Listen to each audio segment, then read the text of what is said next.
Mukhang uulan pa.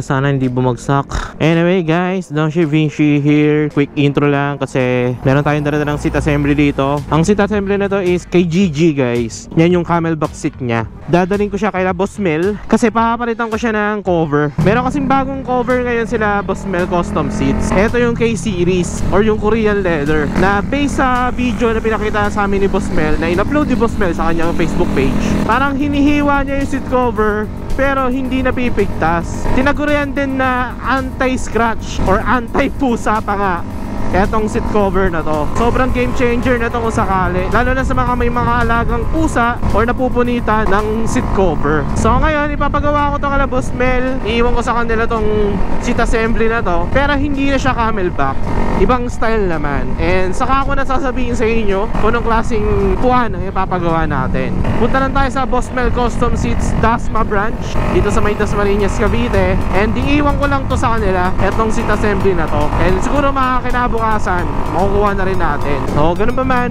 update ko kayo guys kapag nandun na kaila Boss Mel Custom Seats Dasma branch. Moments later. So yun guys, nandito na tayo kala Boss Mel. Ito yung ating camelback seat. Ayan, for GTR 150. Ngayon papamodify natin.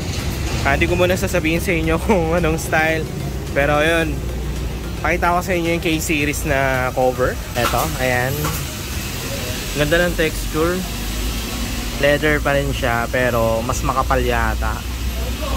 Ayan. Tapos ito rin, no? Mga K-series na seat cover yan. Ayun, ito, may mga ibang design, mga kulay. Tapos, ito ngayon yung mga naka-sale nila. For 500 pesos, guys, pwede na kayo makapagpakabit ng bagong seat cover. Siyempre, kung may additional tahe or tabas, siyempre, additional gastos din yun. Ayan. Anong seat cover po ito? Frosted matte. Frosted matte. Tapos motosuit po ito. Ayan, ito sikat na sikat ito yung motosuit. May pula na pala. And ito matte lang na seat cover. Then ito rin motosuit din. Ayan, ito napakakapit na ito. Sobra. Ito rin motosuit din po ito, no? Na color blue naman.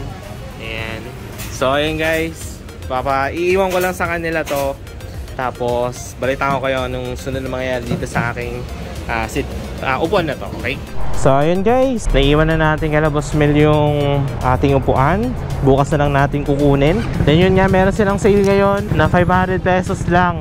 Makapagpakabit ka na ng mga seat cover like may motosuit, motosuit red, motosuit blue, motosuit black, premium dry carbon, matte black, German leather. 500 pesos lang.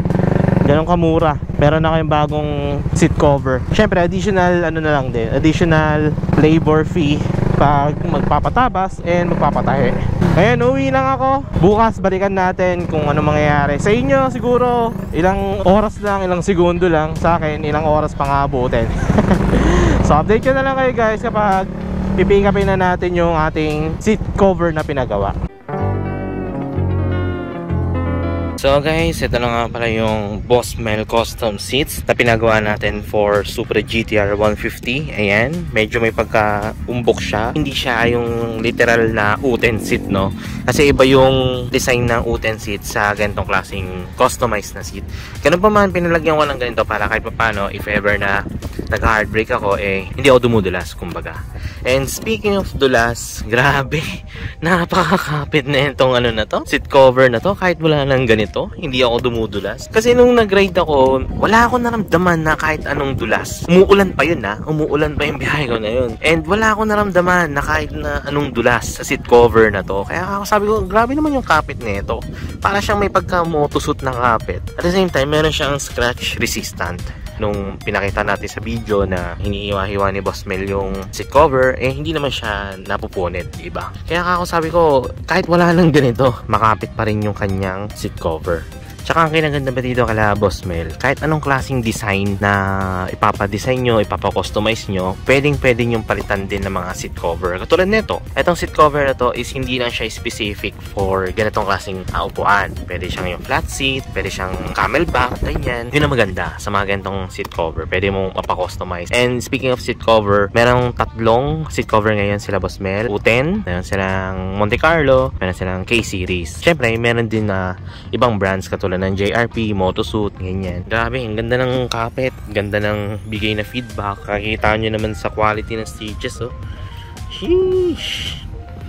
Tapos tuntua talaga akong ganda talaga ng kapit na itong ano na to, seat cover na to. Siguro kung makikita nyo ako sa kalsada, try nyo upuan, tapos try nyo usog-usogin yung puwet nyo. Mapapansin nyo, hindi kayo dumudulas. Para siyang may pagka-motosuit nga, pero may additional na clutch resistant. Available yan sa Boss Mel Custom Seats. Meron silang 4 na branch sa Las Piñas, Dasmariñas, Kawit, Muntinlupa. And meron na rin pang 5 kung tutusin.